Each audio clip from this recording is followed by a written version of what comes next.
Listo. Entonces vamos a recordar un par de parámetros de la histología renal que nos permiten explicar la función. Aquí lo primero que quiero que recuerden es que hay una división entre la corteza y la médula renal, que la corteza está muy vascularizada y la médula está pobremente vascularizada, y que la médula está organizada en unas pirámides renales. ¿A dónde va eso? Una nefrona, sea cortical o yuxtamedular, tiene típicamente un glomérulo ubicado en la corteza, un túbulo proximal ubicado también en la corteza, pero luego un asa L que se mete en la médula renal. Este continúa con un túbulo distal, ahí encontramos la mácula densa, y luego viene el sistema colector, bueno, el túbulo distal, el sistema colector cortical y el sistema colector medular, hasta que por allá sale hasta una papila renal y se entrega a la orina. Una neurona yuxta medular. Entonces el asunto ocurre mucho más cerca de la médula y el asa L viaja más profundo sobre la médula renal. Eso quiere decir que cuando nos estamos imaginando nuestra nefrona con su glomérulo, túbulo proximal, asa L, túbulo distal, la mácula densa, y luego el sistema colector, nos damos cuenta que están corriendo en paralelo la rama descendente del asa L, en antiparalelo hay la rama ascendente del asa L y el sistema colector. Y que entre estos tres va a haber, eh, eh, va a haber una conexión biológica. Sus procesos están comunicados, hay interacción entre estos tres. Entonces, ¿alguien recuerda a qué es permeable la rama descendente del asa de Henle? ¿Y qué es lo que reabsorbe? Sodio y agua, profe. No, solo agua. Al menos la porción que discutimos en clase Ah, sí, sí, profe. es, Me confundí con el ¿se acuerdan funcional. que es una acuaporina la que determina la permeabilidad ahí? Que permite el paso de solo agua. Una acuaporina. En la rama ascendente, si recuerdan, lo que tenemos es una permeabilidad dada por un canal de sodio, 2-cloro, potasio. La rama ascendente es permeable a electrolitos. Recordemos un poquito de eso. Recordemos que en la rama ascendente la permeabilidad es por esto. Entonces recuerden que hay un gradiente de concentración medular que aún para nosotros es magia, no sabemos de dónde viene. Pero cuanto más abajo me voy en la médula renal, encuentro una mayor concentración de solutos del tipo sodio y urea. Del tipo sodio y urea. Entonces,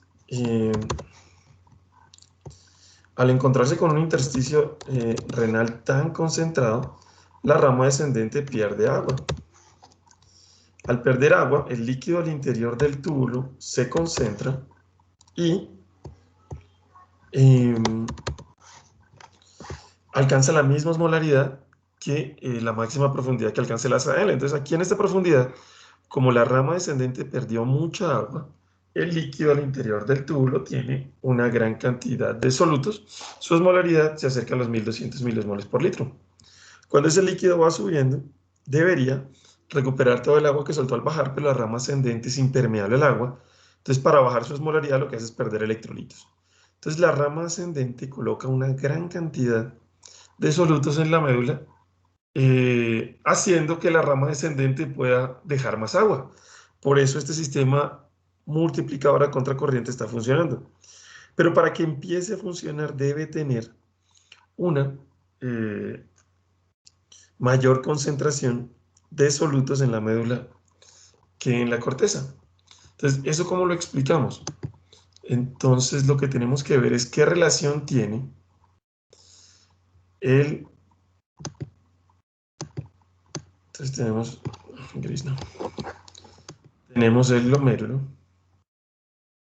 el túbulo proximal, la rama descendente del asa de Henle, la rama ascendente del asa de Henle, la mácula densa.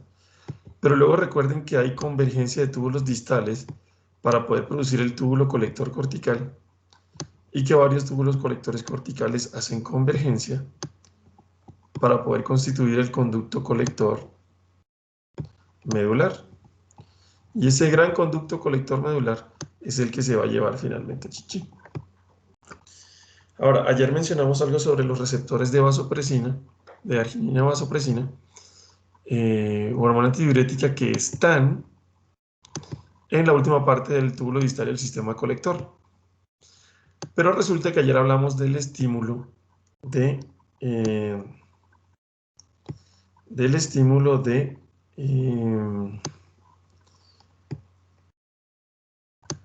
la arginina vasopresina para el efecto sobre el agua, la exposición de aquaporinas. Lo que resulta en que miramos que se absorbe mucha agua y sodio en el conducto colector, como un 5% independiente de la presencia de la arginina vasopresina. El lío es que hoy nos toca mencionar es que entre más profundo nos vamos en la médula sobre el conducto colector, hay una mayor cantidad de células capaces de expresar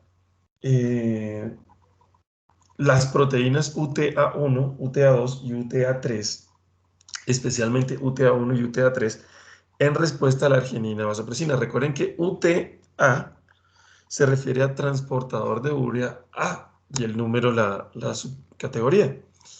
Entonces, si yo me imagino que hay en gris lo que está pintado